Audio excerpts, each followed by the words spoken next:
और सबसे करते हैं पहले बात पश्चिम बंगाल की। हालांकि 4 राज्य और 1 संघ शासित प्रदेश में वोटिंग हुई है। 4 मई को मतगणना है, लेकिन बवाल मचा है पश्चिम बंगाल में, जहां हुई बम्पर वोटिंग से सबकी सांसें थमी हैं कि किसके पक्ष में जाएगा ये भारी मतदान। एग्जिट पोल्स के आंकड़े पेश कर रहे हैं करीबी मुकाबला, तो स्ट्रांग रूम में नजर आ रहा है एक्शन। खेली जा रही है स्ट्रांग रूम पॉलिटिक्स की ट्रिक्स। कल रात ममता बनर्जी जिस तरह स्ट्रांग रूम में पहुंच गई और जिस तरह कुणाल घोष स्ट्रांग रूम के बाहर धरने पर बैठ गए, इससे मतगणना से पहले पश्चिम बंगाल में तेज हो गया है सियासी घमासान।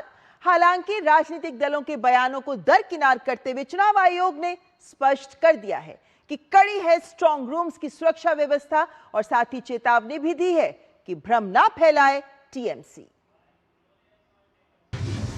एग्जिट पोल की भविष्यवाणी, स्ट्रांग रूम की पहरेदारी।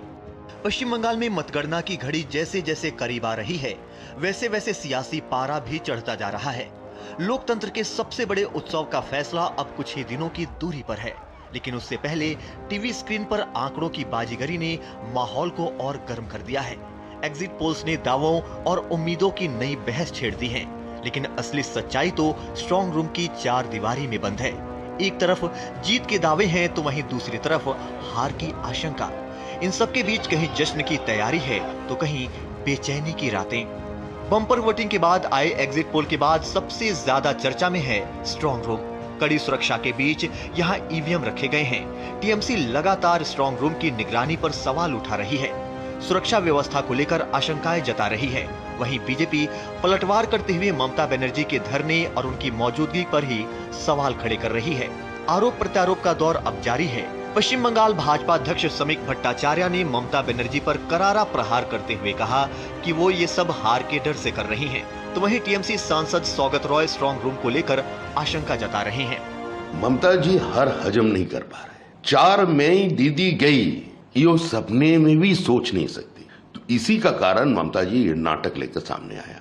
पश्चिम बंगाल की जनता की मन में, उसका भावनाओं में दूर दूर तक भी तृणमूल कांग्रेस या ममता बनर्जी का, उनका बात की कोई प्रतिष्ठा नहीं है। ममता बनर्जी सत्ता से जा चुकी है। स्ट्रांग रूम में बाहर अनऑथराइज लोग घुस गए थे। इसको लेके कुणाल घोष और शशि पांजा ने उधर जाके प्रोटेस्ट किया और धरना भी दिया। कुछ लोग काउंटिंग प्रोसेस को टेम्पर करने चाहते थे, इसीलिए सब हुआ।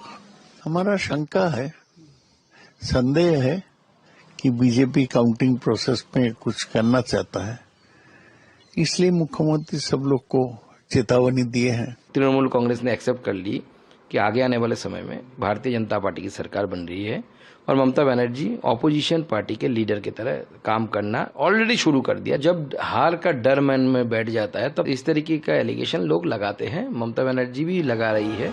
माहौल तब और तनावपूर्ण हो गया जब भाजपा के मनिकतला उम्मीदवार तापस रॉय और चौरंगी से प्रत्याशी संतोष पाठक मौके पर पहुंचे।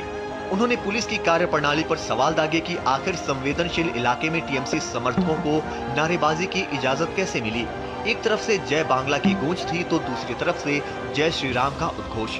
मूसलाधार बारिश के बीच इन नारों ने कोलकाता की सड़कों पर गर्मी पैदा कर दी। हालांकि चुनाव आयोग ने तमाम आरोपों को सिरे से खारिज करते हुए स्पष्ट किया है कि सुरक्षा अभेद है।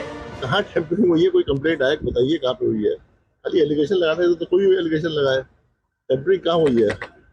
सीएपीएफ है वहाँ पे, पूरा सील्ड है वहाँ पे, 3 लेयर सिक्योरिटी है, कोई जा सकता है और टेम्परिंग कैसे कर लेगा।